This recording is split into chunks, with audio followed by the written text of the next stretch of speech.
Okay, good afternoon, everybody, and thank you for signing on to the webinar. Wanted to start and kind of just quickly go over why we were talking about doing this. If you can't hear me, hopefully you can. You can see that I'm talking at the bottom of your screen. And if you see Oregon Realtors talking and you can't hear me, let me know. There's also the ability to ask questions on your sidebar and the application, so you can go in and ask questions if you need to.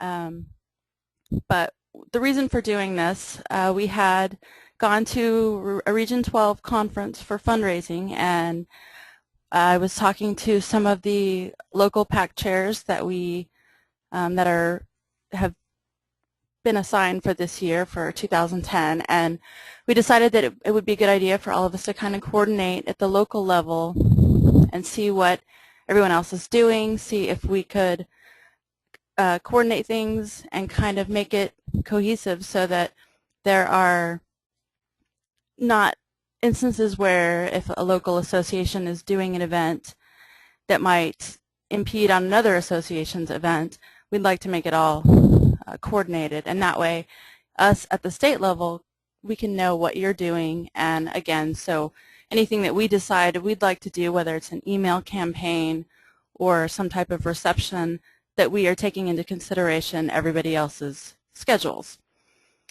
And we know that there are some local associations out there who probably don't know where the resources are for fundraising help, or how to locate them, or who to contact in order to be able to do that. So that's basically the reason for all this. So my initial thought was to go through this quick presentation that I put together. Some of you have been to the RPAC training before, so some of this might look familiar to you. But the goal is to make this available to you all, and also, since we're recording this webinar for future reference, and also I'll have this presentation available online if you ever want to go back and refer to it, if you want to use parts of it to take out and present to offices on your own. So that's the reason for this presentation. So I just want to talk a little bit about the fundraising fundamentals. And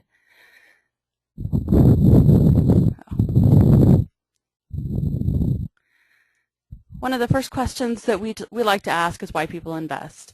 And because the key to getting down to figure out how we're going to get people to invest is to figure out why they would do it in the first place. And typically based on, historical research and things, these are the reasons that people decide that they want to invest. A lot of times it's because they believe in the cause. And we do have in other associations throughout the nation, we do have associations that have a real culture of giving that they have developed. And in Oregon, that's one of the things that we're working towards.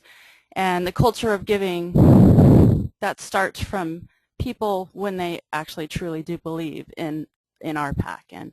And so that's what we'd like to get started here. We also, they talk about people wanting to help or please the one who is asking them. And a lot of times, if you have a principal broker being the person who is asking for contributions, that's where something like this would come in as well. They want to, the asker wants to please the askee, in this case their boss.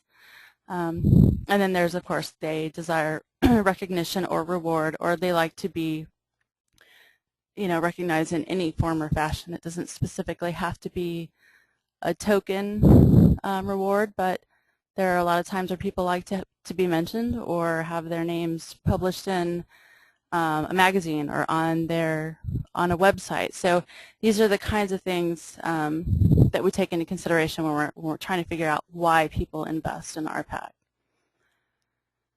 So what we need to do is figure out how we use these motivations, figuring out why people invest, how we use that to our advantage. And one of the biggest things that you'll hear over and over, and you've probably heard a million times, is education. and letting people know exactly what RPAC is, what it does, why it's important. Because for as much as we try and educate, there are a lot of people out there who still don't know, or maybe we have not reached them, or we send them out information but they haven't read it. And so that's something that needs to remain ongoing for us. So that's always going to be one of the most important things. We also have to make sure that we have the right person who's asking, and that's key, because if you are not a contributor to RPAC, or you don't understand what RPAC does or what it has been doing or some of the things that have been going on politically, then when you are the asker, it's going to be hard for you to answer, some of the hard-hitting questions that will definitely come up during the ask. And then we also, one of the other reasons, because people desire recognition and rewards, we do want to make sure that we recognize them, send them a thank you note, like I said before, publish their names or give them pins or something to that effect. So the next question that comes to us is, well, after all this, who do we target? Who are the people that we'd like to get as major donors? And we just actually went through this with the Portland Association, well, in the Portland area, more specifically. East Metro and PMAR were both involved. We had a major donor dinner, and these are exactly the people that we targeted to invite to the dinner so that we could get them a little bit more involved and bring people back into the fold who maybe had dropped off over the years, or bring new people in who were $1 Million Club members or Realtors of the Year or top producers, so that we could get them more involved and get them to invest in RPAC, because a lot of times these people, they're so busy with their own real estate career that they have a problem, or they have they're far removed from the association, so they're not as involved as some of these other leadership and major investors who've been here before. So now that we know how to target and who to target, we actually have to kind of find out who's going to be, like I said before, you have to have the right person that asks. So who is the right person? And that's going to be somebody who takes pride in RPAC. They support it wholeheartedly. They understand what it does, and they voice their support for it. And a lot of times, rather than saying, we want your money because we need to raise more money for RPAC, something that is better received is focusing on giving the person you're asking a proactive role in the industry. So by saying, if you give to RPAC, you will have a voice in the political process, or you'll have the opportunity to educate legislators on important bills that are coming through the pipe, things like that. And so that's also going to be a key element to look for when you're finding somebody who's going to help you raise funds. Emphasizing gains for the industry, and like I said before, educating the person on RPAC as an institution. Basically, not just what it does, but how it does it, and where the money goes, what the goals are for RPAC, those specific items. So when we get into actually raising the dollars, one of the things that we hope is that you will ask before you act. And that's basically what that comes down to, is because Oregon's campaign finance laws and some of the guidelines that do govern the political action committees are pretty strict. We like to, that if there's something that you maybe want to try that's new, or that you've never done before, or maybe you're new and you don't know what anybody else has done before, you can ask us. Just call me and let me know, what you're looking to do and whether or not it's possible to do within this, state guidelines, and we have, we'll have that information available for you. So when in doubt, just ask us. We'll be happy to answer any questions that you have. So some of the steps that we came up with for success in raising RPAC dollars, because everybody does things their own way and each local association is different and each region is different, not the exact same thing is not going to work for everybody. But we came up with kind of a quick 4-step, idea of the basics on how to do it, and then of course tailor it to your local association. So the first thing is to develop a plan. Obviously you need a plan to get started, and that starts with, for a lot of you here, you do have a local PAC chair and a committee, and if you don't, it's highly recommended that you get that started, because it does help to have somebody in that role, because they play a big part in recruiting people to become part of the committee, to get your entire board involved with RPAC. And if you don't have somebody that fills that role, then it tends to get pushed to the side a little bit. So we hope that that's something that you guys consider. Also, sitting with your board of directors and your committees and coming up with ideas, brainstorming, maybe talking to other local boards just to get an idea, or even local boards throughout, not just Oregon, but in other states, because a lot of times there's different variations on the same thing and they seem to work pretty well. Somebody else has probably already done what you're thinking of doing, and so instead of recreating the wheel, you can go in and get some of the basics already, and all you have to do is take care of the little, some of the little details that are left. Also talking about what kind of fundraising goal that you have and some of the ways that you can reach that. It's important that, a lot of times we say we want to raise this much money, we want to do this, but we don't have any steps to help us get there, and we don't have anything that holds us accountable. We don't have an end date. We don't say we want to do this by this day. And so a lot of times, if you don't have that end date set, then really you're not being held accountable to get it done.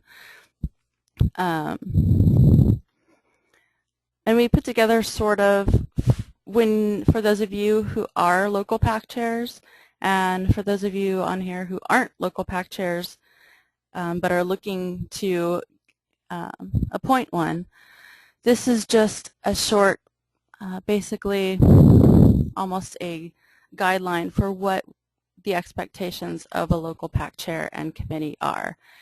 And I won't go specifically over all of these, but this is also in our PAC Notes fundraising guide that some of you may or may not have, and we'll have some resources at the end of this, so if you don't have that, we'll point you in the direction of where they are, or you can send me an email and I will send it to you.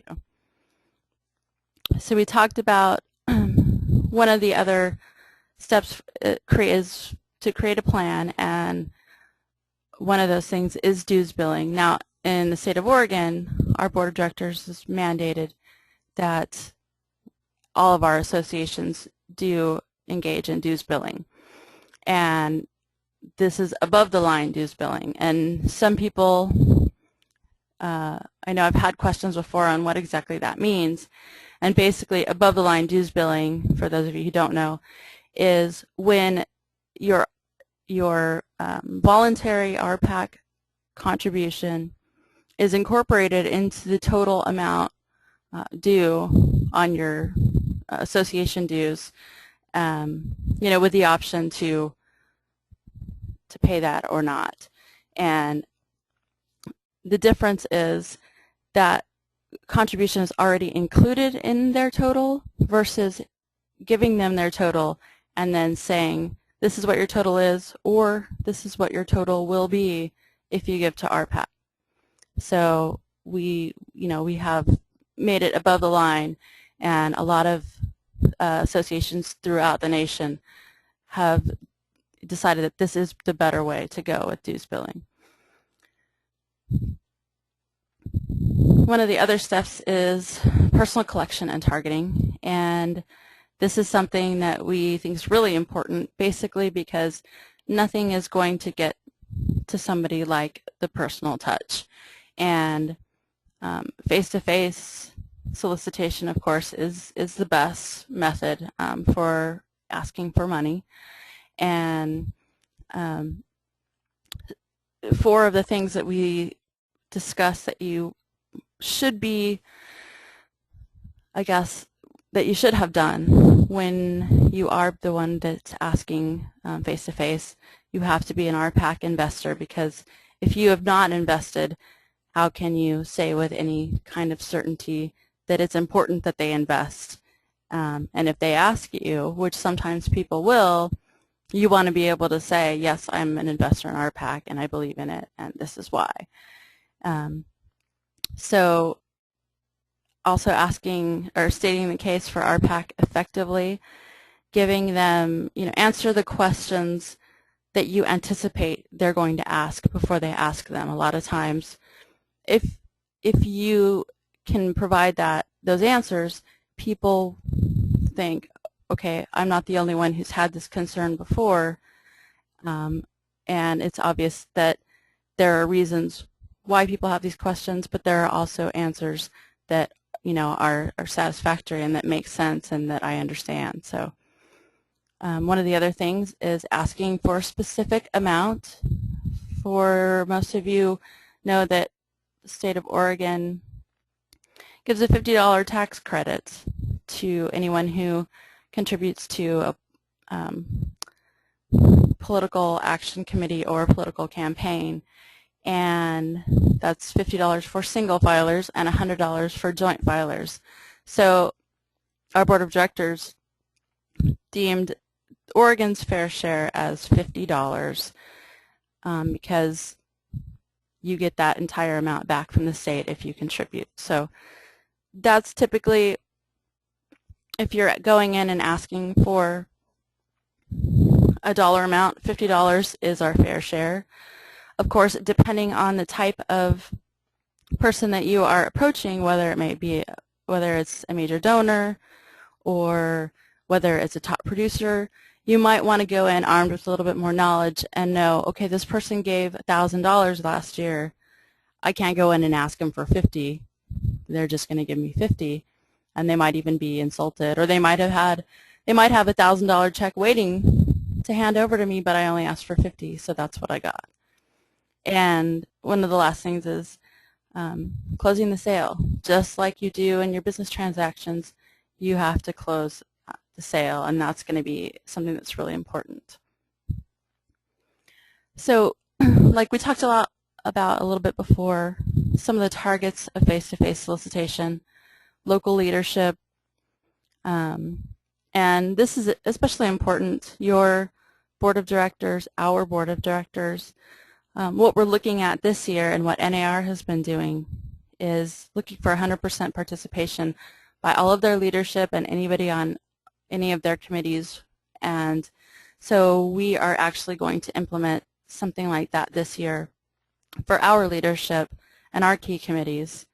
And ideally what we're getting ready to send some information out on this, but ideally what we're looking for is for these people to be invested before the mid-year meetings. And what that actually means is that by April 15th, which is coming up quickly, we would like to have 100% participation by our leadership and committees. And whether or not we actually meet this goal by April 15th, our idea is to have a set date so that people can see that there is a time frame and that we are looking to meet our goal by this specific date. Some of the other people that we look to target are past contributors, also principal brokers, and that's important, like I said before, because principal brokers are highly influential over the brokers in their office, and they are also typically the ones who pass on the information and are, educators for their offices, and so that's important for us to make sure that we are reaching out to the principal brokers and that they are invested in RPAC, and then top producers as well.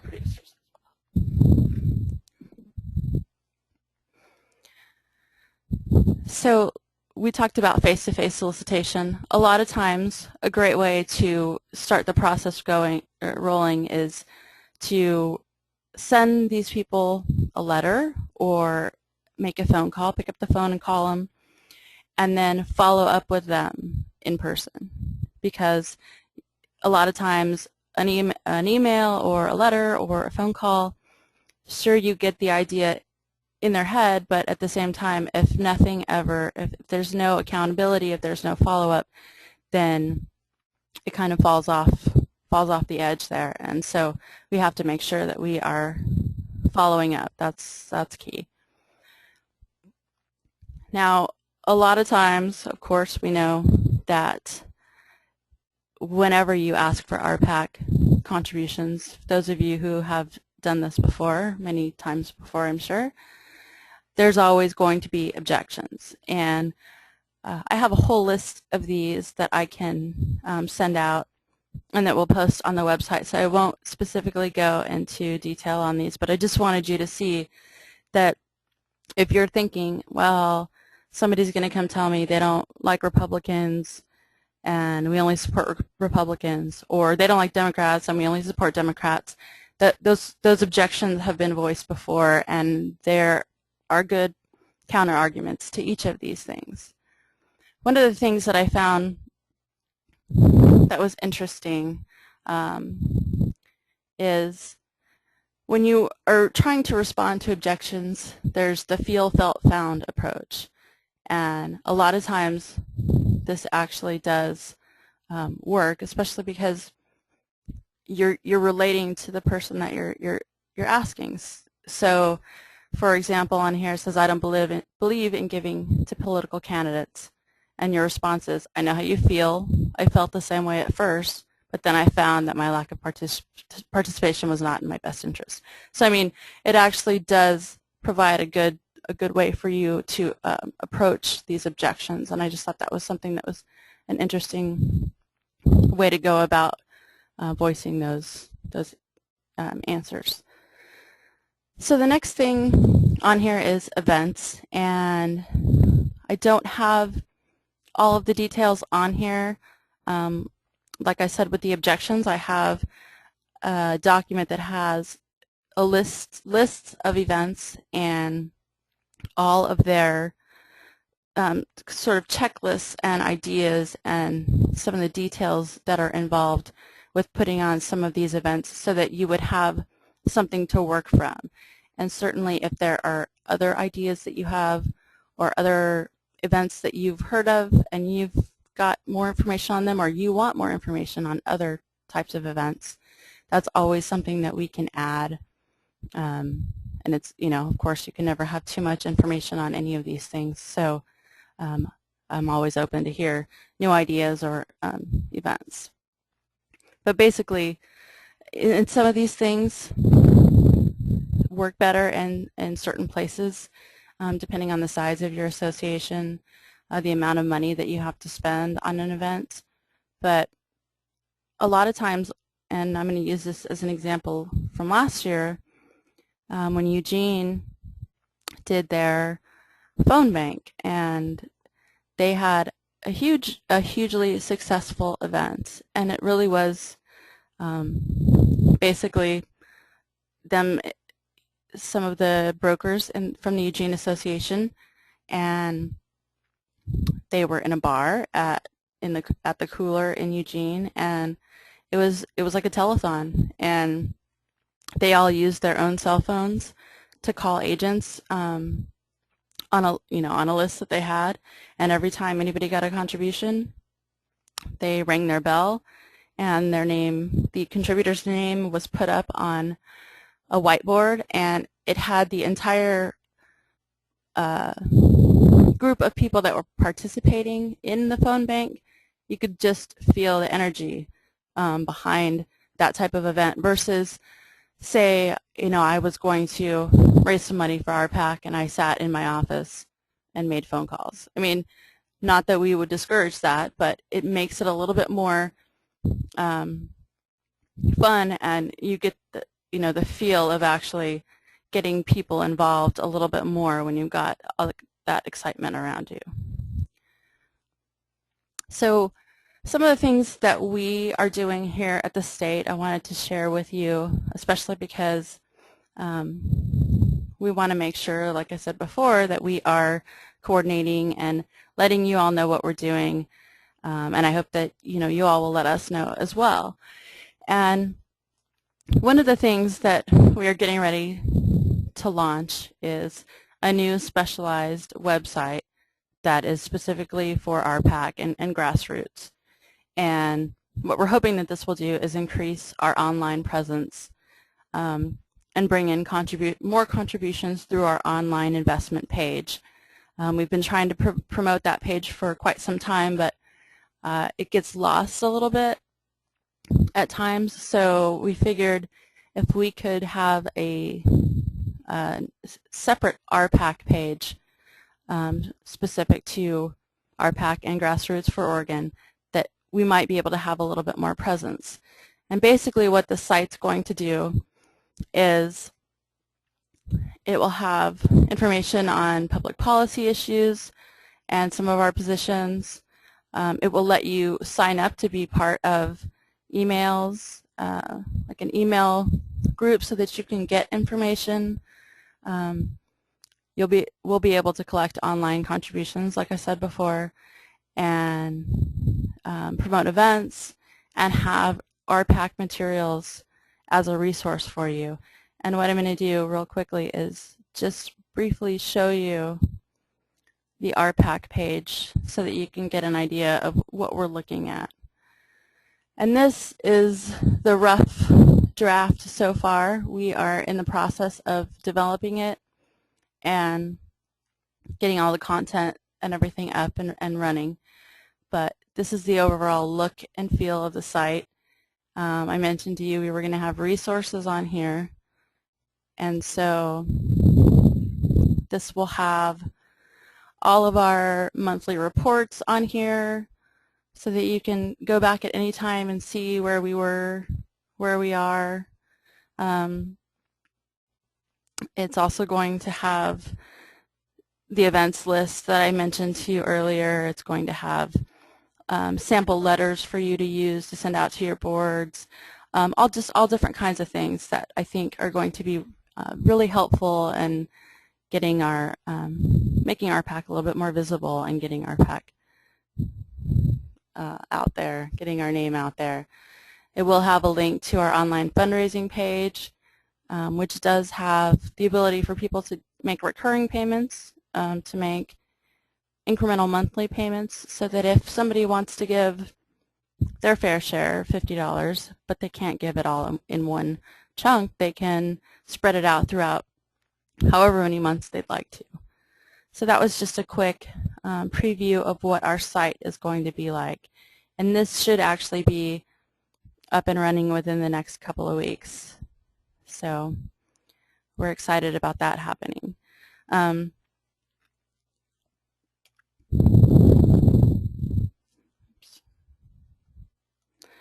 We're also getting ready to launch an online fundraising email campaign, and it's going to primarily target low and non-givers to RPAC, and it will all be directly related to our Oregon RPAC website. They're going to have a similar look and feel so that people will know that they're being emailed in reference to Oregon RPAC. It will look like the website, and what it's going to do is give some education about RPAC, and secondly, it will let people know what some of the key issues and challenges are that are coming up and how they're being represented. And then we will also ask for their participation. And personally, it's going to be very similar. It's actually going to be done through the Convio or Get Active system, so it will be the same concept as the call to action campaigns, but these are going to be email fundraising campaigns. And then this is just a quick reminder about PAC dollars and where they go. Most of you are aware of this, but we like to reiterate that people understand that 70% of what we raise stays in the state of Oregon, and 35% is available for local races. 35% of what the locals raise is available to them for local races. Some people don't realize that or don't remember, so that's something that I think is important to reiterate on a regular basis. And lastly, we're going to go a little bit into some of the legal specifics about fundraising in Oregon. And we federally, the like NAR, RPAC cannot accept soft dollars. And what soft dollars are basically are corporate dollars, and hard dollars are personal dollars, and basically we call them soft dollars. We call them hard dollars because they're hard to raise. Now in Oregon, it's a little different because we don't differentiate between the two, but we still need to know if they are personal or corporate dollars, because portions of those of that money does go to the National Association. So it's important that those two are differentiated. And also for Oregon election law, we have to know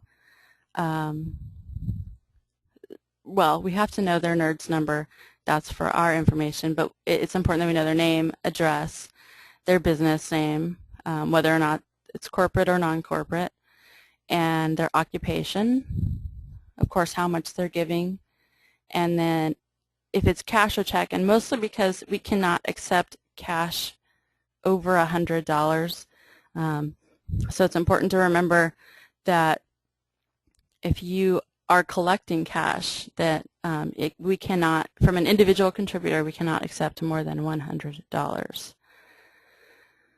Also, the state of Oregon requires that any contributions received are deposited into our Oregon RPAC account 7 days after they're received.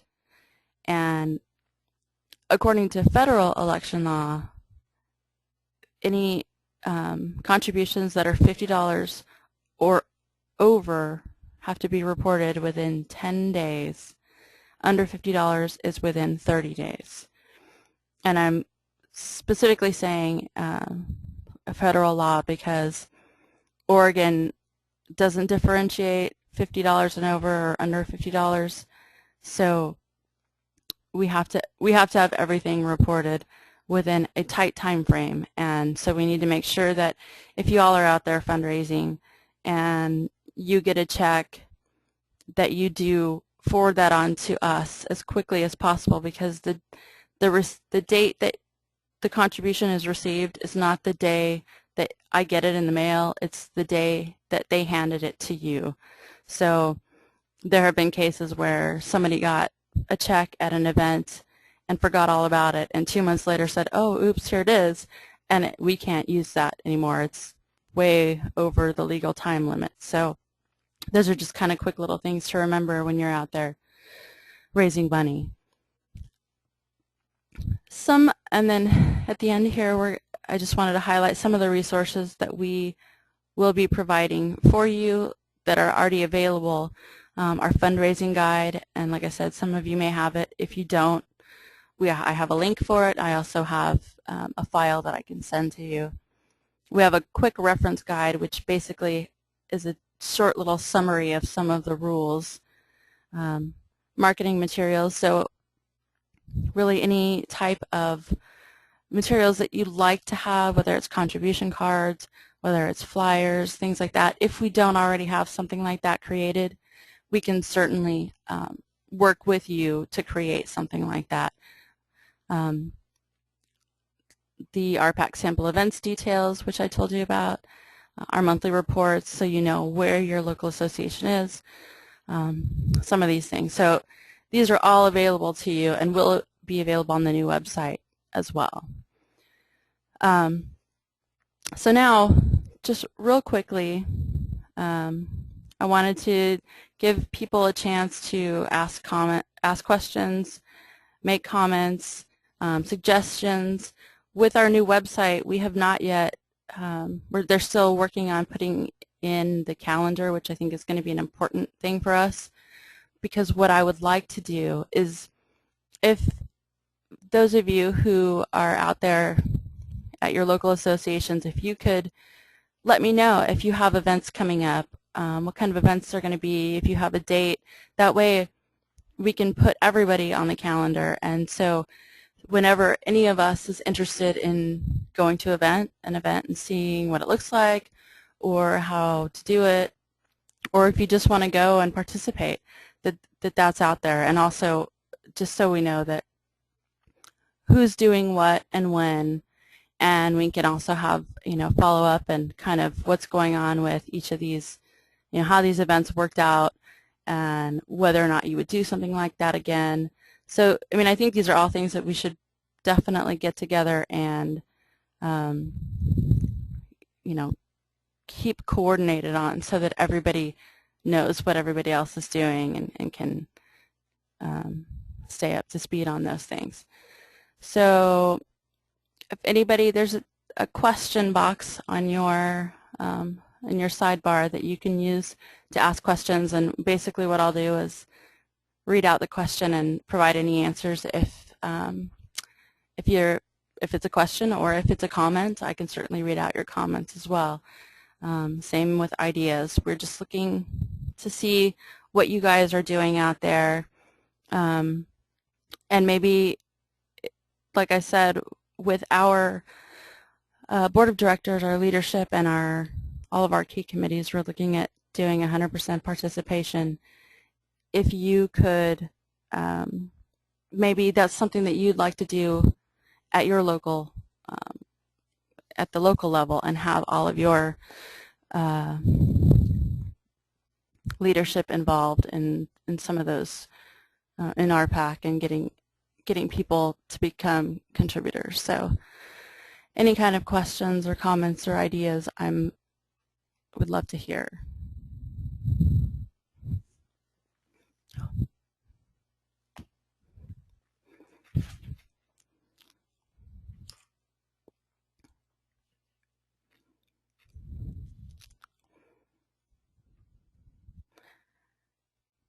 So one of the questions we have is if there will be more training provided from the state level.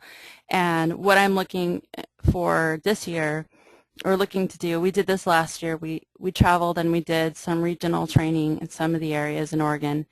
And that's definitely something that if you all are interested in having, we will certainly come out and provide training for you. And if there's specifics that you're interested in, hearing about or seeing or anything like that, we're open to that, because I want to make sure that not only are we giving you the information, but that we are providing information that you want, that's going to be valuable, so that it's not a waste of time if it's the same thing that you've already heard before. So that's definitely something that we can be doing.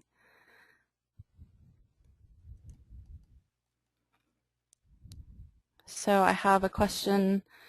Are there funds available for help with printing contribution envelopes at OAR or NAR, and how do we apply for them? And actually, NAR has local fundraising grants, and I know that they provide help for local associations doing putting on events. They provide monetary assistance. Also, they have the fundraising grants for state associations, so OER can apply for help, or they'll provide printed materials for us.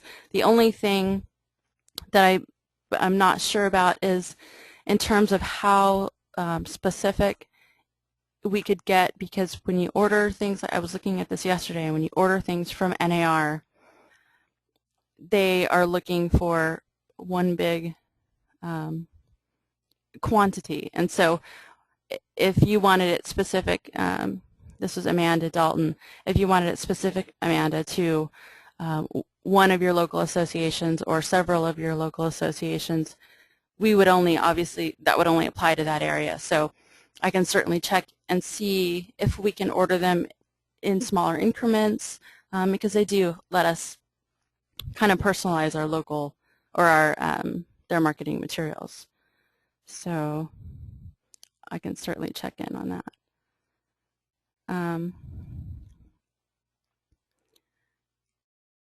I've got a question from Jacqueline. She said, if credit cards are taken at an event, how does that fit into the 7-day time frame? What do we provide to you within the 7 days? When you take a credit card, basically how it's been done in the past is I don't know if you were thinking of actually charging the card there, but a lot of times the local associations will send me the credit card information and I can charge it.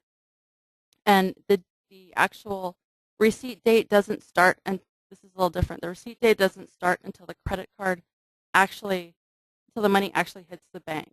So after the credit card goes through and the money hits the bank, that's the date of receipt. So it's a little different than checks.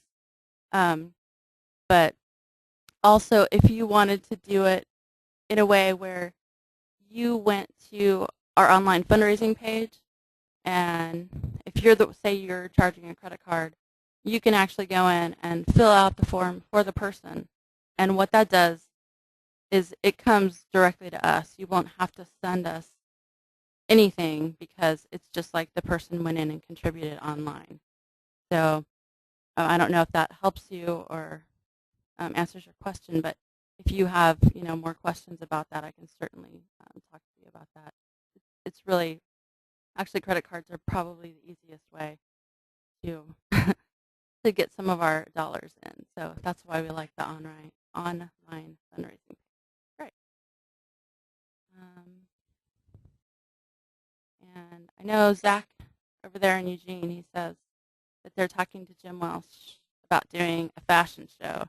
And I know I've talked to Zach a little bit about his experience with putting on a fashion show and for a different organization, and it was highly successful. So I think that would be something that's also a great idea, especially if that works in your area, Zach. One thing I did forget, and I have Adam here standing by listening to the whole thing so he could help me, was our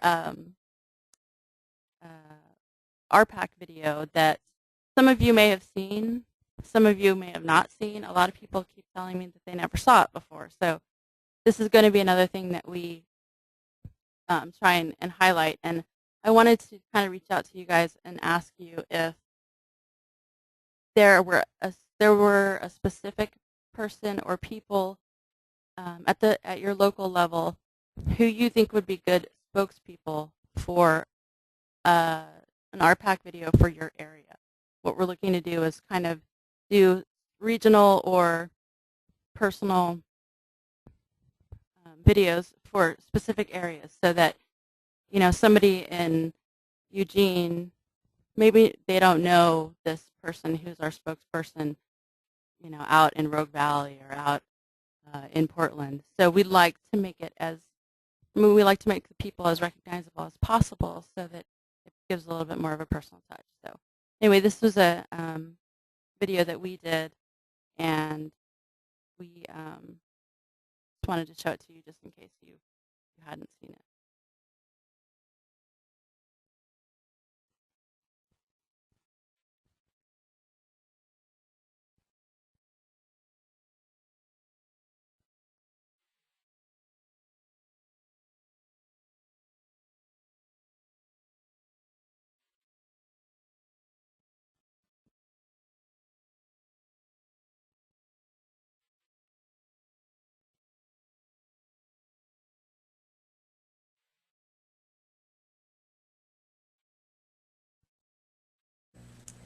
If you ask any of our members why they haven't made an investment in RPAC this year, do you know what they would say?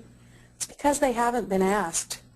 So I thought I'd take a moment to ask, will you make your investment in RPAC right now? Did you know that RPAC has been an integral part of stopping real estate transfer taxes, saving like-kind exchanges, and strengthening professionalism in real estate? All of these issues might have fallen by the wayside if it weren't for investments in RPAC. You've had the opportunity to go into business for yourself and make a career out of doing something you love.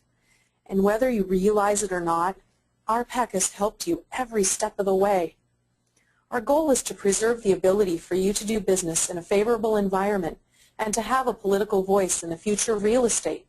And we can't do this without your help. When you invest in RPAC, you open up the opportunity for realtors to have a voice in the political arena. And you know what? We want to do everything we can to make giving quick and easy. So on the next page, you'll find an investment form that just needs to be filled out with your information and an investment amount. And it's really not the dollar amount that matters, it's that you invest. So will you make your next investment right now? And now you can't say that you haven't been asked.